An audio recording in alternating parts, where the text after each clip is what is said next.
Okay, so I didn't really show you the last things, but I can kind of show you as I'm asking this. Oops, that's not a thing. Or we can go to critical feedback. Okay, well, I'll just mention this, and we can, whatever you want, if you want to give critical feedback and or respond to this, either of these things are totally acceptable and wanted.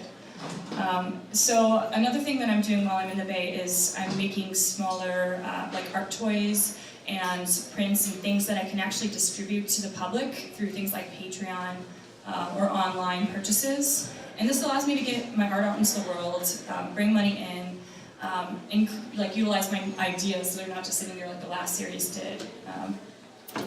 And so my question is, I wonder with my work, sometimes I have these big pieces that I think they're more museum quality, and I want them to have a certain feel, even though I really enjoy using humor and play in my work, and so everything's kind of weird and funny or awkward. I also like to make these, art toys, and I want to know how you feel about these things existing in the same space, whether it's in an actual physical space, online. Are these things, does it even matter anymore? I know a lot of galleries that show work that's strictly like comic illustration, art toys. Just what are your feelings on that? And does it diminish it or change it in a negative way or in an interesting way? Or critical feedback? Yes? It seems like the whole delineation between that so-called high art and whatever was considered low art or commercial art, it's really blurred at this point. With the internet, and also the kind of magazines and publications that are sort of surviving right now in the art world really use a lot of illustration and comics and pop and humor, and I think your work fits in all of that, myself. I just see it everywhere now, so I don't think it's so I don't think there's such a hard line. I'm hoping that's the case, because I feel like I was limiting myself initially, but now I'm playing the, so to speak, field. I can see that you have a lot of humor, and your faces are so great. I mean, they're so intense and funny and malleable.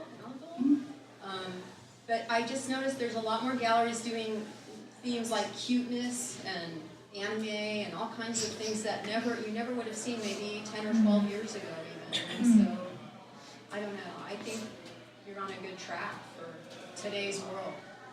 Yay. All right, something negative.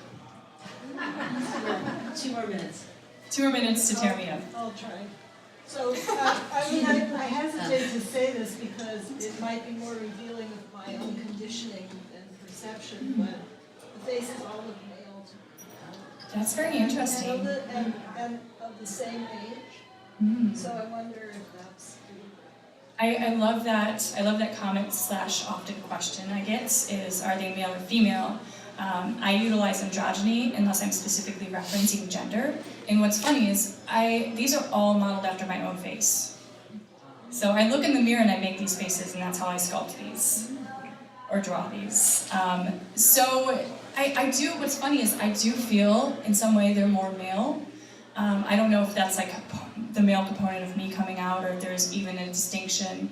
I definitely have been more of a tomboy in the past, and if if like transgender topics were more considered when I was young, I might have gone a different route.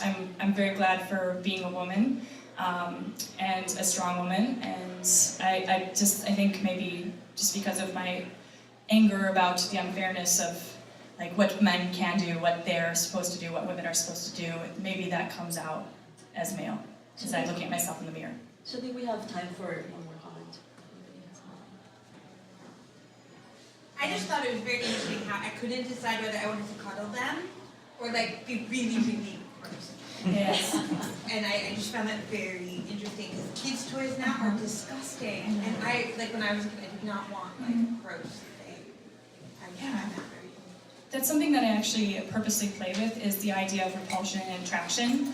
I like to entice people with the humor and the idea of play, bring them in, and it can make difficult topics more palatable. And I want people to, have that inner conflict and maybe bring it into conversation as we are. Great. Thank you so much. Thanks so much, everyone.